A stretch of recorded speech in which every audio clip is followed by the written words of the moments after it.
On continue notre série de vidéos sur théorie des graphes. Et là, on était parti sur des considérations sur les relations binaires. Je vais passer vite fait ce passage parce que je vais pas me pesantir sur les exemples. Donc, c'est juste une relation binaire, c'est quoi? Donc, si on prend un ensemble, on prend son produit cartésien, E croix E, on pourrait le noter E carré aussi, hein. Donc une relation binaire, en fait, c'est un sous-ensemble de O croix E. D'accord? Donc c'est un ensemble de couples X, Y qui appartiennent à R, en fait. C'est tout. Donc il y a une notation pour ça. Si on écrit X relation Y. Voilà, c'est tout. Puis il y a quelques propriétés des relations binaires. Donc on a déjà la réflexivité. C'est que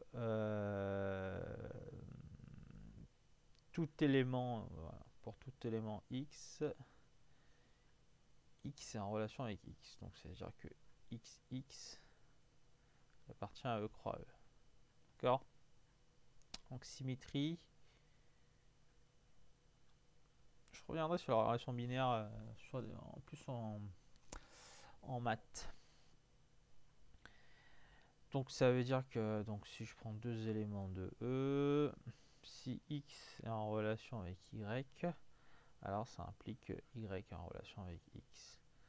Donc xy, puisqu'il y a un ordre là-dedans, appartient à E croix E, et yx appartient. J'ai écrit E croix E là. Appartient à R, et appartient à R, et appartient à R. Voilà.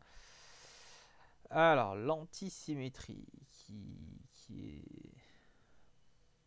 Alors, ça veut dire quoi être antisymétrique? C'est déjà antisymétrie, c'est pas non-symétrie. Non-symétrie, c'est exactement autre chose. Donc, non-symétrie, c'est que.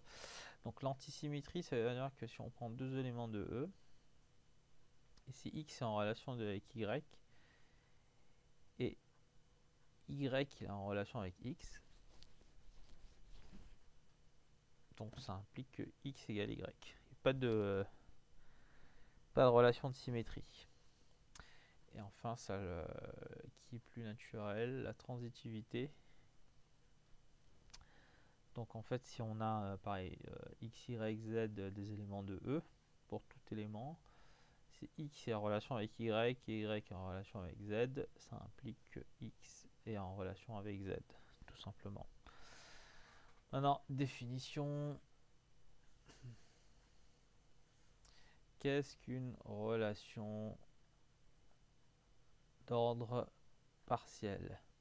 Alors on entend quoi par relation d'ordre partiel? C'est pas la définition. Donc c'est une relation binaire.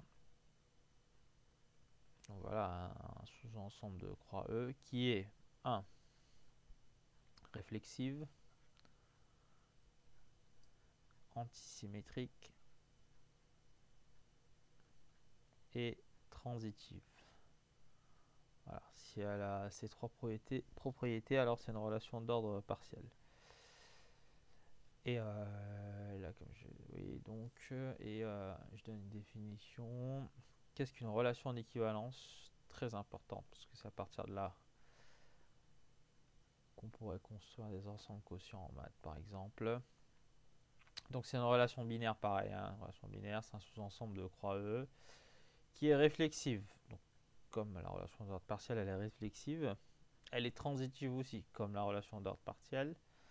Alors, c'est sur la symétrie qui diffère. L'une, elle est antisymétrique et celle-là, elle est symétrique.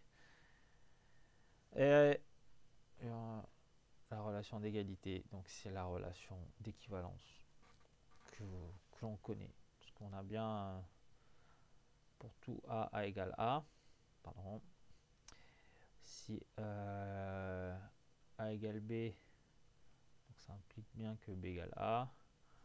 Et si on a A égale B et B égale C, ça implique bien que A égale C. D'accord? Voilà, et la relation d'ordre partiel, c'est des relations un peu moins moins évident en fait.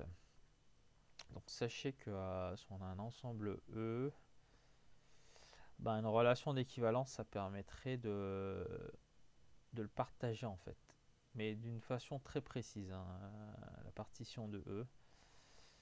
Voilà, donc ça donnerait un truc comme ça. Mais ça je sais pas si on... Ouais, quoi qu'on pourrait voir. Ouais.